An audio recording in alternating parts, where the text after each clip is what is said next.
नमस्कार everyone, welcome back to OT expert. Devbhoomi में आपका स्वागत है। जैसा कि हम सभी जानते हैं कि उत्तराखंड की चारधाम यात्रा 10 मई 2024 से शुरू होने वाली है। इस यात्रा के साथ साथ एक और यात्रा 25 मई 2024 को शुरू होगी, जहां पर हर साल हजारों श्रद्धालु पैदल यात्रा करके इस जर्नी को पूरा करते हैं। हम बात कर रहे हैं श्री हेमकुंड साहिब यात्रा की। बहुत ही खूबसूरत और सबसे प्रतिष्ठित सिख तीर्थ स्थलों में से एक इसको माना जाता है।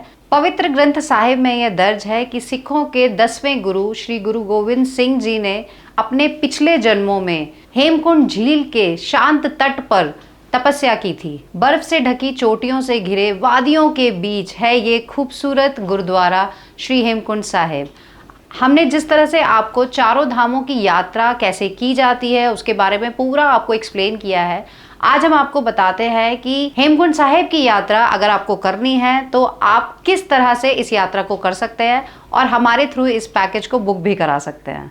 हेमकुंड साहिब की यात्रा आप जब बद्रीनाथ धाम के लिए जाते हैं तो उससे पहले ही ये पड़ाव पड़ता है गोविंद घाट। जोशीमठ से अगर इसकी दूरी की बात करें तो ये लगभग 16 to 20 किलोमीटर्स आपको पड़ता है, और इतना ही आप लगभग 20 किलोमीटर और आगे जाते हैं तो आप बद्रीनाथ पहुंच जाते हैं। तो हम बात कर रहे हैं गोविंद घाट की, जहां से हेमकुंड साहिब की यात्रा शुरू होती है। बेसिकली तो ये अगर आप हरिद्वार से पैकेज अगर लेते हैं, 5 दिन का ये पैकेज है, 5 नाइट 6 डेज। क्योंकि अब इस तरह से ये यात्रा देखने में ऐसा लगता है, कई बार हमें लोग कहते हैं कि हमें बद्रीनाथ तो जाना ही है, आप हमें साथ में हेमकुंड साहिब की यात्रा भी ऐड कर दीजिए, या फूलों की घाटी जिसे हम वैली ऑफ फ्लावर्स भी कहते हैं, वो कहते हैं उसे भी ऐड कर दीजिए। बट ये इतनी आसान नहीं है। आप अगर एक भी किसी डेस्टिनेशन पर जाते हैं, वैसे तो जब आप हेमकुंड साहिब जाते हैं और जब इतनी दूर चल ही लेते हैं तो फूलों की घाटी जाना भी बनता ही है। ओवरऑल अगर आप देखेंगे तो इसमें पूरे 5 दिन आपको लग जाते हैं हरिद्वार से। अगर उसी एरिया में भी आप घूमेंगे तो कम से कम आपको 4 दिन अलग से चाहिए। तो उस आइटनरी में ऐड करना इसको इतना फिजिबल नहीं है। या तो आप सिर्फ सीधा बद्रीनाथ धाम अगर जा रहे हैं तो उसके साथ इसको ऐड कर सकते हैं, लेकिन अगर चारों धामों के साथ ऐड करेंगे तो आपकी आइटनरी बहुत लंबी हो जाएगी और ये बहुत थकाने वाला होगा। क्योंकि ये यात्रा एक ऐसी यात्रा है जहां पर आपको ज़्यादातर पैदल जाकर ही ये यात्रा को पूरा करना पड़ता है। तो पहले दिन आपकी यात्रा शुरू होती है हरिद्वार से। हरिद्वार से आप जाते हैं जोशीमठ। आपको फर्स्ट नाइट स्टे दिया जाता है जोशीमठ में। जोशीमठ में भी आपको जो नरसिंह टेम्पल है, शंकराचार्य मठ है, वहां पर आपको घुमाया जाता है। और उसके बाद अगले दिन आप सुबह निकलते हैं गोविंद घाट के लिए। क्योंकि डिस्टेंस ज़्यादा नहीं है, आप टाइमली पहुंच जाते हैं, इसीलिए आपको वहां पर स्टे नहीं कराया जाता। गोविंद घाट से आगे आप 3 किलोमीटर लगभग, अब आजकल जीप चलनी शुरू हो गई है शेयरिंग बेसिस पे। पहले तो आपको वहीं से यात्रा शुरू करनी पड़ती थी, लेकिन अब आपको एटलीस्ट 3 किलोमीटर्स ये सुविधा मिल गई है कि आप शेयरिंग जीप्स में जा सकते हैं। और वहाँ से फिर आपको लगभग 10 किलोमीटर जाना पड़ता है घांगरिया के लिए। घांगरिया एक ऐसा पॉइंट है जो आप कह सकते हैं मिडिल पॉइंट है, जहाँ से एक रास्ता जाता है फूलों की घाटी के लिए और एक रास्ता जाता है हेमकुंड साहिब के लिए। तो सेकेंड डे आपको जो स्टे दिया जाता है वो दिया जाता है घांगरिया में। अगले दिन आप घांगरिया से निकलते हैं। सुबह सुबह आपको जाना होता है, क्योंकि श्री हेमकुंड साहिब की यात्रा के लिए आपको 6 किलोमीटर जाना और 6 किलोमीटर वापस आना पड़ता है सेम डे। और वहाँ आप रुकेंगे भी, कुछ देर दर्शन करेंगे। तो टोटल ओवरऑल आप ये लगाइए कि सुबह अर्ली मॉर्निंग अगर निकलते हैं तो शाम तक ही वापस पहुँचते हैं, क्योंकि वहाँ पर रहने की कोई सुविधा नहीं है। मौसम बहुत ज़्यादा ठंडा होता है, तो कपड़े तो आप जितने वहाँ पर हल्के और वार्म लेकर जाएंगे आपके लिए अच्छा है, क्योंकि पैदल चलना पड़ता है। भारी जैकेट्स अगर होती हैं तो चलने में बड़ी असुविधा होती है।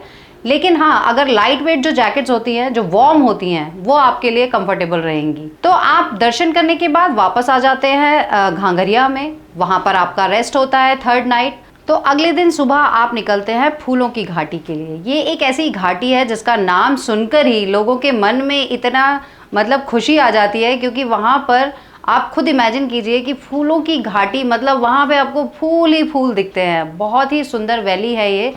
और जैसा कि जितना हमने अभी तक सिर्फ पिक्चर्स में देखा है, हमें भी अभी तक जाना पॉसिबल नहीं हुआ है, लेकिन हाँ, जाएंगे ज़रूर एक बार।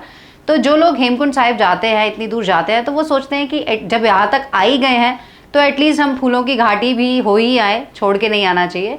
तो उसके लिए आपको चलना पड़ता है 4 किलोमीटर पैदल। आपको हालांकि पोनीज मिल जाती हैं, लेकिन हर कोई घोड़े खच्चर पर बैठना उनके लिए कंफर्टेबल नहीं होता है। तो अगर आप पैदल चल सकते हैं तो बेटर है कि धीरे धीरे आप पैदल जाइए। बहुत सुंदर घाटी है ये। और यहाँ पर लेकिन 4 किलोमीटर आप जब चलते हैं तो आप उस घाटी तक पहुँच जाते हैं, लेकिन ये घाटी आगे 10 किलोमीटर तक फैली हुई है।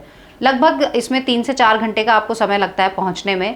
अब ये आपके ऊपर है कि आप वहाँ पर आगे कितना घूमना चाहते हैं, कितनी उसकी ब्यूटी को आप कैप्चर करना चाहते हैं अपनी आँखों में, अपने कैमराज में, लेकिन ज़्यादा टाइम स्पेंड ना करते हुए, क्योंकि आपको सेम डे वापस भी आना होता है घांगरिया में। तो बेटर है कि आप थोड़ी देर वहाँ रहें, उसे एंजॉय करें और उसके बाद आप धीरे धीरे वापस घांगरिया आ जाएं।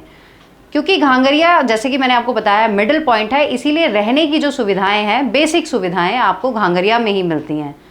उसके बाद नेक्स्ट डे आप घांगरिया से वापस आते हैं गोविंद घाट होते हुए, फिर आप पहुंचते हैं रुद्रप्रयाग। क्योंकि सेम डे में आपको पूरा स्ट्रेच अगर ऋषिकेश या हरिद्वार आना हो तो ये बहुत लंबा हो जाता है, इसीलिए आपको स्टे दिया जाता है रुद्रप्रयाग में। रुद्रप्रयाग में भी आप माँ अलकनंदा के आसपास घूम सकते हैं और भी बहुत सारी चीज़ें आपको मिल जाती हैं। अगले दिन आप सुबह सुबह वहाँ से चलते हैं और जो भी आपकी डेस्टिनेशन है आगे, या अगर आपने ऋषिकेश या हरिद्वार में स्टे करना है तो वो भी हो सकता है। जो लोग दिल्ली वाला पैकेज लेते हैं उसमें ये 2 दिन बढ़ जाते हैं, 1 दिन आने का और 1 दिन जाने का। तो वहाँ पे आपको ये 7 नाइट 8 डेज़ का पैकेज मिलता है। लेकिन यहाँ अगर आप हरिद्वार या ऋषिकेश या देहरादून से शुरू करते हैं तो ये 5 नाइट 6 डेज़ का पैकेज है। तो अब आप ये लगाइए कि अगर आप इसको बद्रीनाथ धाम की यात्रा के साथ करना चाहते हैं तो आपका 1 दिन जाने का कम हो जाएगा, वो मर्ज हो जाएगा। लेकिन हाँ, बाकी 4 दिन तो आपको यहाँ के लिए चाहिए ही चाहिए। तो मुझे लगता है मैंने आपको काफ़ी सारी डिटेल्स जानकारियाँ इसमें दे दी हैं। हाँ, एक और चीज़, जो हेलीकॉप्टर सुविधा वहाँ पर मिलती है, क्योंकि वो फिक्स नहीं है, शुरू जब होती है, अभी स्लॉट्स का कोई पता नहीं है, जब होगी। कई बार ऐसा होता है कि आप वहाँ पहुँचे और अगर आपको लगता है कि हेलीकॉप्टर्स टिकट्स मिल रही हैं तो कई बार वहाँ पर सेम टाइम पे भी मिल जाती हैं। बहुत ज़्यादा फेयर नहीं होता है। पिछली बार मुझे लगता है लगभग 3000 से 3500 के बीच ये फेयर था, इस बार भी इतना ही होगा। तो वो सुविधा भी आप ले सकते हैं। लेकिन जो वहाँ पैदल चलकर जाने में जो मज़ा है वो अलग ही फील है। पैकेज की क्या कॉस्ट है, अलग अलग पैकेजेस है, उसके लिए मैं डिटेल्स यहाँ पर नहीं बता सकती हूँ, लेकिन आप डिस्क्रिप्शन बॉक्स में हमारा व्हाट्सएप नंबर भी है और ईमेल आईडी भी है, वहाँ आप हमें कांटेक्ट कर सकते हैं और पूरी जानकारी ले सकते हैं। इसी तरह की जानकारियाँ लेते रहने के लिए जो पहली बार देख रहे हैं हमारा चैनल, प्लीज़ सब्सक्राइब कर लीजिए, अदरवाइज़ आपको इस तरह की इन्फॉर्मेटिव वीडियोज़ नहीं मिलेंगी। और जो हमेशा देखते हैं, मुझे प्लीज़ कॉमेंट करके बताइए आपको ये वीडियो कैसा लगा। इसी तरह से ट्रैवल करते रहिए ओटी एक्सपर्ट सपना के साथ। जय माँ गंगे, हर हर गंगे। जय माँ गंगे, हर हर Gange. Hello everyone, welcome back to OT expert.